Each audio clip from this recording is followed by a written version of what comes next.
తాకట్లో ఉన్న బంగారాన్ని విడిపించలేక వడ్డీల మీద వడ్డీలు కడుతూ ఇబ్బంది పడుతున్నారా? అయితే ఇప్పుడే సంప్రదించండి శివ గోల్డ్ కంపెనీ. మీ నమ్మకానికి మా హామీ శివ గోల్డ్ కంపెనీ.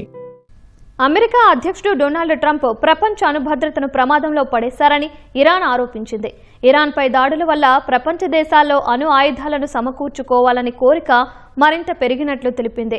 ఇరాన్పై చర్యలకు సహకరించే పొరుగు దేశాలు తీవ్ర పరిణామాలు ఎదుర్కోవాల్సి ఉంటుందని ఇరాన్ జాతీయ భద్రతా మండలి కార్యదర్శి మెహ్సెన్ రెజాయ్ హెచ్చరించారు. ఇరాన్పై అమెరికా దాడులను అడ్డుకోవడంలో అంతర్జాతీయ అణుశక్తి సంస్థ అణు ప్రసార నిరోధక ఒప్పందం సభ్యత్వాలు ఎలాంటి ప్రభావం చూపలేదని ఇరాన్ ఆరోపించింది. ట్రంప్ విధానాలు ప్రపంచంలో అణు భద్రతకు బదులు అణు అభద్రతను సృష్టించాయని ఇరాన్ జాతీయ అత్యున్నత భద్రతా మండలి కార్యదర్శి మొహసెన్ రేజాయ్ విమర్శించారు. ఇరాన్ అంతర్జాతీయ నిబంధనలను గౌరవించదని, ఎస్పీటీ సభ్యదేశంగా ఉంటూ తనిఖీలకు అంగీకరించిందన్నారు. అణు నిబంధనలకు కట్టుబడి ఉండడంలో ఇరానే అన్ని దేశాల కంటే ముందుందని రేజాయ్ తెలిపారు. తమ అణు కార్యక్రమం పూర్తిగా శాంతియుత ప్రయోజనాల కోసమే అని టెహ్రాన్ పదే పదే స్పష్టం చేసినట్లు చెప్పారు.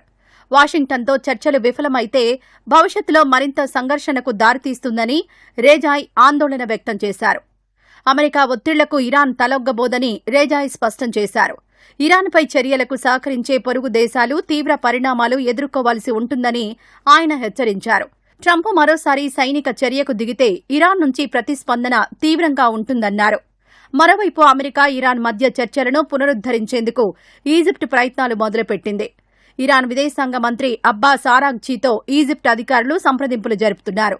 పశ్చిమాసియాలో ఉద్రిక్తతలు కొనసాగుతున్న వేళ దౌత్య మార్గంలో సమస్యను పరిష్కరించే ప్రయత్నాలు సాగుతున్నాయి.